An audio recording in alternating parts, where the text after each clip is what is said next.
is a wonderful day to have the opportunity to breathe, to feel love, to express our own intentions without fear of being rejected or ridiculed or applauded or heckled. Of course, I can say that because I'm recording this and you're taking the time to download it. Of course, I am actually looking forward to providing this level of communication and observations with you live. Of course, that will come in time, and obviously when I am worthy of having your attention in a live and present format. In the interim, however, it's still, for me, so refreshing, enlightening. I don't say the word empowering, but it lightens the moment for me. Instead of thinking about the things I didn't get done, haven't gotten done, things I need to do, like bills and work and homework and those kind of things. But those things, like everything that we do with success or failure, they will all pass. And they'll all pass towards what? Towards and always about this present moment. I'm going to talk about today a question. Again, that's what I do. Raise more questions than providing you with answers.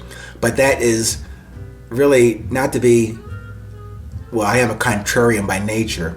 I'm trying to pique your attention and share with you how I have come to understanding, as limited as it may be, about the value of sincere, original, and curious questions to myself that I'm only sharing with you. Hopefully you can use that or discard it as you need to. But today's topic is a question, and the question is, do mountains grow? Do mountains grow? If you've been with me for a few moments or a few months on this 820 venture and journey, I want you to consider or reconsider an earlier observation that I recited from Mr. Eckhart Tolle, as I remember from his book called A New Earth. In that book, that great man, Mr. Tolle, he talks about, yes, presence, being presence, the power of now in his other book. But he talked about the temporariness of everything in our lives, in this life. And the temporariness also includes you and I and all that we see internally and externally. The temporariness. In that book, A New Earth, he's recited a story of him walking somewhere, might have been in Thailand or I might have said California, but he mentioned a script or something written on a tablet on this path, and it said this: all structures are unstable. I will take the liberty to extend that statement and taking that unstable part a bit further. So maybe I do agree with Mr. Tolle's statement about all structures being unstable, but including you and I, we exist as unstable.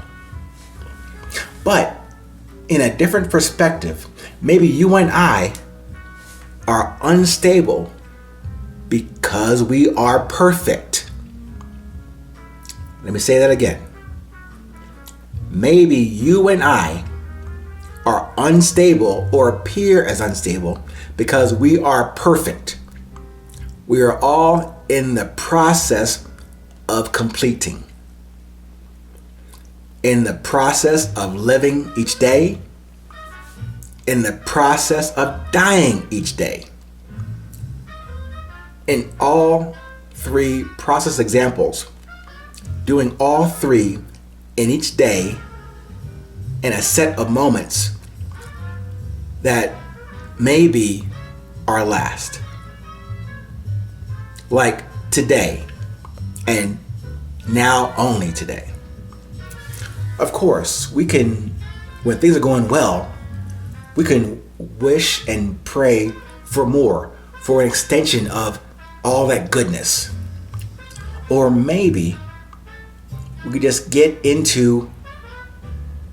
on this moment, period. Not for more, getting further into this moment right now. Without, for example, for me, the impatience that I usually apply to the moment or occurrence that I do not like, or the ones that I do like. But I digress a bit here. And on to the topic, back to the topic for today. Do mountains grow? Or do they devolve into smaller mountains and hills? Just another question about resilience, my dear listeners. Probably some geologists and nature students have developed a model or two that can depict a comparison about how tall or wide or short and squat that mountain over there appeared many years ago, or decades or eons ago. I really do not know. But I wanted to pose that proposition to you today. So I didn't ask you if they can grow. I'm wondering just if they do grow. And or if the mountains are symbols and projections of us in this life. And that we can apply that same metric to mountains. All structures are unstable. All mountains are unstable and perfect as well. In the process of completing, in the process of living, in the process of dying, each day, each moment. I think mountains do exactly what my African elder, Mr. Tamba, told me about my purpose. How about this? Mountains go. They ask no question and they die.